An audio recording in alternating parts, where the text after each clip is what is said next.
Siin on meil istet võtnud siis Gert Kams, Eesti koondislane ja pikaaegne FC Flora mängija.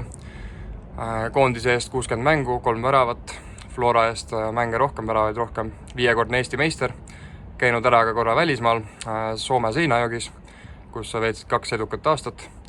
Nüüd on mängija karjäärist mõned aastad möödus. Oskad sa meile põgusalt ja oma fännidele öelda, et kuidas mängija karjääri järgne aeg kulgenud on ja kas Paide ja spordidirektori amet on olnud see, mida sa oled ise endalt eeldanud? Vorm on ajutine, klass on igavene, nagu räägitakse. Väga palju palliplatsil ei ole olnud, väga tihedalt ja igapäevatöö seotud Paide linnameeskonnaga ja siiani on olnud väga huvitav sõitse, et ma arvan, et kogu see periood nüüdseks juba siis peaaegu 2 aastat on kohe täis saamas, et on minu jaoks andnud päris palju. Esimene aasta oli selline sisseelamine, õppimine, aga nüüd juba ütleme, et see orienteerumine selles on tunduvalt paremal ja kõrgemal tasemel. Karel Voolajult küsiti 2019 aasta vahetult enne, kui sa oma karjääri ära lõpetasid ja putsad varna panid, et millega võiks Gert Kams tegeleda. Ja tema vastus oli: Gert võiks tegeleda mingite asjade ajamisega. Pärast sellist ametit on olemas nagu asjade ajamine. Keegi peab asjad korda ajama.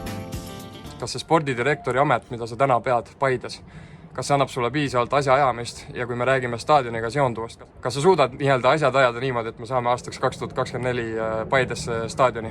Asja ajamine, ma ütlen, väga huvitav ametinimetus iseenesest, et kuidas sul visiitkaardil oleks kirjus, et Gert Kams on asja ajaja. Mingid asjad ma suudan korda ajada, mingid asju ma korda ajada ei suuda, et kindlasti staadioni võtmes see ei ole ainult minu asja ajamise taga, et selle taga on ikkagi terve meeskond, selle taga on palju rohkemat kui sageli kui ka meeskond, et aga ma annan enda poolt maksimumi, et Paidesse ilus esindusstaadion tuleks. Sul on endal olnud au kuuluda mitmetesse võidukatesse meeskondadesse. Istume hetkel A. Le Coq Arenal, mis on siis sinu pikaaegse koduklubi FC Flora koduareen.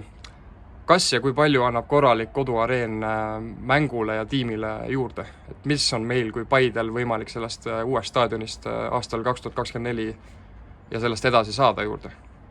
No, kui ma nüüd räägin võib-olla natuke nagu mängijate vaates, siis kindlasti sul on oma kodu, sul on koht, kus olla, sul on oma kappriietusruumis, sul on oma jõusaal, sul on oma võib-olla isegi nagu pesuruum, treeneritel on oma ruumid, kus nad saavad mänguks valmistuda, kõik on nagu kindlalt paika loksunud. Ma räägin nüüd natuke oma kogemusest A. Le Coq Arenal, ma tundsin alati ennast siin väga hästi. Miks? Sest et ma tunnen ja tunnetan igat dimensiooni sellel väljakul. Kui ma olen äärekaitse, ma saan aru, kus ma viibin, näiteks kaugus äärejoonest, kus ma viibin, kus viibivad minu kaasmängijad, ma saan aru, mis tugevusega ma pean söötma, ma saan aru, mis tugevusega ma pean tsenderdama, ma saan aru, mis tugevusega ma pean lööma. Loomulikult muru kvaliteet, rääkides A. Le Coq Arenast ja kõik see muu siia juurde kuulub, nagu, et fännid tribüünil, peale mängu, see on mingi selline eriline aura ikkagi, kui sul on oma kodustaadion, et see on tähtis, see on mängijatele tähtis, see on pealtvaatajatele tähtis, see on klubile tähtis. Mingis mõttes on ju see ka klubi selline nagu klubi märk või kuidas mitte, võib-olla see märk ei ole õige sõna, aga see näitab nagu klubi sellist olemust.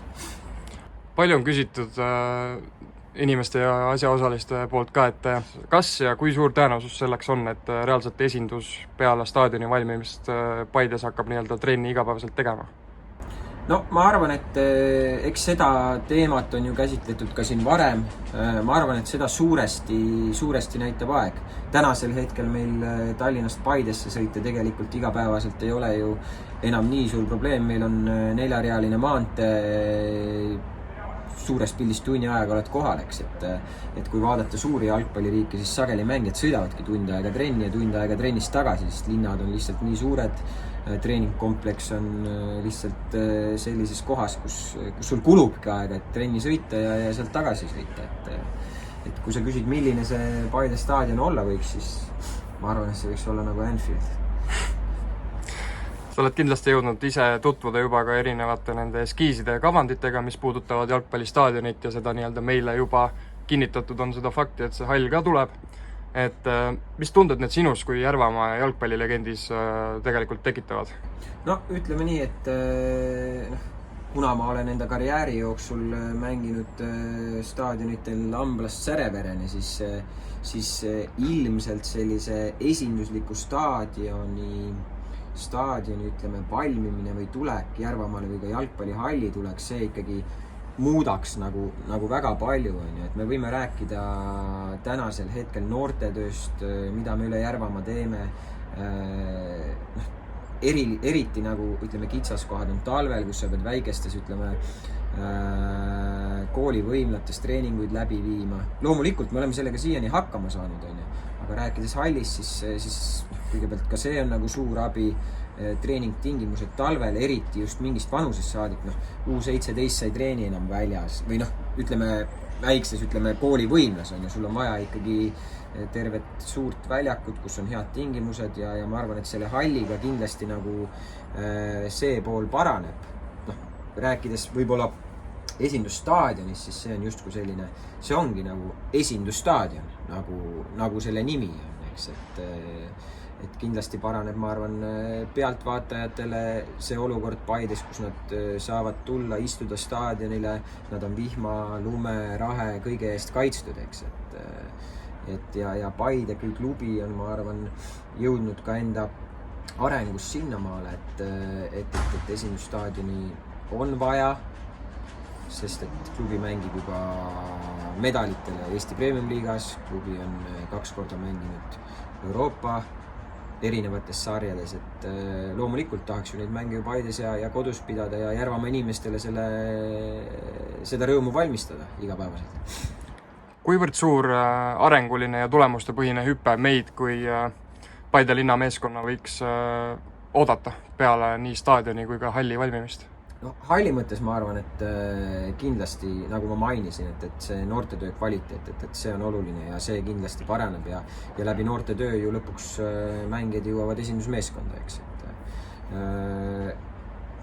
Nüüd väga raske on selles suhtes muidugi öelda, et kui meile tuleb staadion, siis me mängime kohe kullale ja Euroopas läheme 3 ringi edasi, seda ma nagu kohe niimoodi lubada ei julge, eks, aga kindlasti ütleme, kui sul on oma nii-öelda nagu kodustaadion, mis on ikkagi, mitte ei ole võib-olla selline linnastaadion jooksurajaga, mis on ainult mõeldud nagu jalgpalli mängimiseks, siis mängijad kindlasti hindavad seda väga kõrgelt.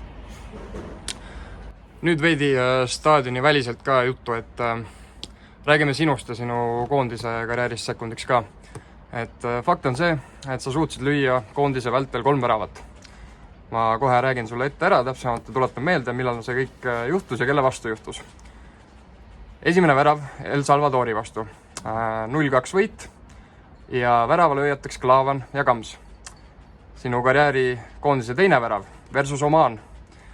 Eesti võitis mängu 1-2 ja väravalööjateks Anier ja Kams.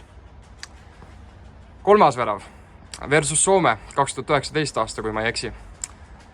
2-0 võit, väravalööjateks Kams ja Anier. Kas ma tohin sult kuidagi niimoodi küsida, et kas see nii-öelda nende meestega samal päeval koondise värava löömine oli sinu jaoks niisugune pikaperspektiiviline juba spordidirektori töö, et härrad ära Paidesse tuua? Kui ma nüüd mõtlesin sellele, ma sain aru, kuhu sa selle küsimusega nüüd suunad. Kui nüüd natuke seda tausta rääkida, siis kui me seal El Salvadoriga võõrsil mängisime, siis Ragnariga koondise ajal me olime toakaaslased. Võime mõlemad väravad selle mängus. Omanis, kui me Omaniga mängisime ja selle mängu võitsime, siis me olime Henri Anieriga toakaaslased. Sest et Ragnarit lihtsalt ei olnud.